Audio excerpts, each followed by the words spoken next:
Eddie changed the face of guitar, period. I don't think anybody's had as much an influence. I know this is probably a cliche, but since Jimi Hendrix, it was like every kid on the block was learning Van Halen licks. It was ridiculous.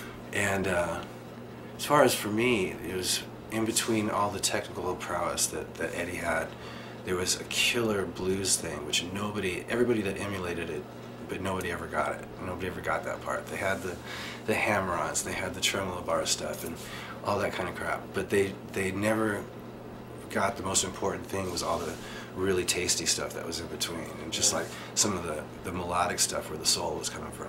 Yeah. And so everybody in town had to learn how to play like Van Halen for eons after that, and that's just the way it was. So I mean, he contributed a lot, but you really have to get into every record and every solo and just start making, because there's a little statement there and everything. I just think all around it was a shot in the arm for guitar.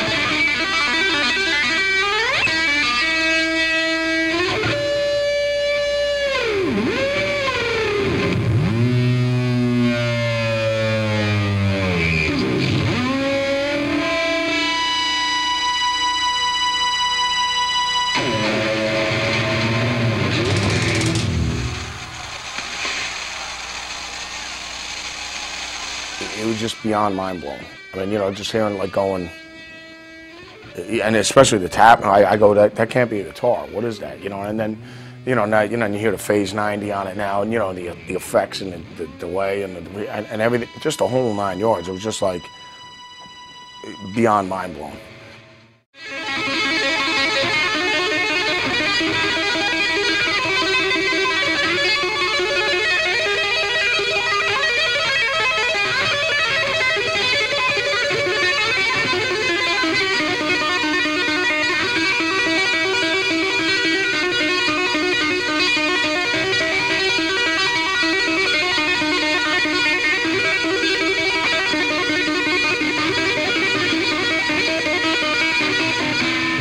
It sounded like nothing I'd ever heard before.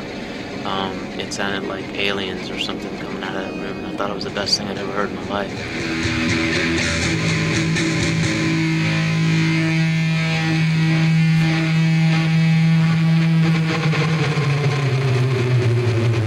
I think sound is as important as if you want it to be reproduced to enhance what you're playing, you know, it has to sound a certain way.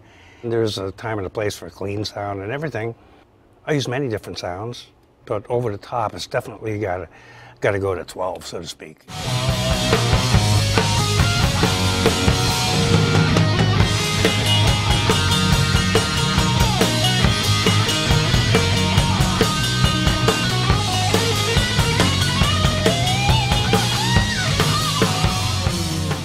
I like it to sound like it's basically dying, and then back it off a tad. Right. You know? On the brink of yeah. No, I've pretty much been known to push everything past the limit. For sure. And back it off a little bit, you know? It's kind of like a finely tuned race car, you know? They push everything to the limit. It's got to scream. Mean Street off of Fair Warning, just because I think that riff is like so signature and so memorable and so dark and rowdy at the same time, and it's just, that was one of the first, you know, riffs that made me want to play guitar. I wanted to figure out how to make something sound like that and how to make make it growl like that one does.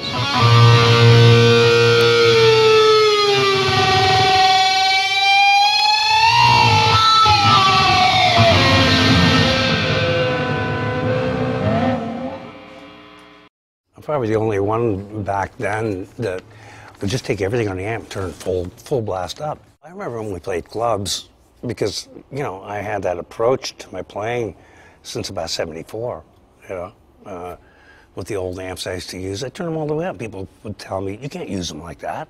I go, really? Watch this. You know, there are little tricks that I did to keep it from blowing, but, you know, all kinds of guitarists used to come and snoop around and see what the hell I was doing. But it was pretty basic, really. It was just turn all the way up. I still don't think people really do it the same way I do, you know, because I never ever used a stomp box to boost the signal. I never had a distortion pedal or anything. I always got, you know, the sound starts in your fingers, you know. So obviously I had to build my own guitar to convey what I was playing, and from there out of the cable into an amp head that would convey what the guitar is sending out, you know. So it's really kind of a chain thing. Yeah. You know, but bottom line, it starts with your ear.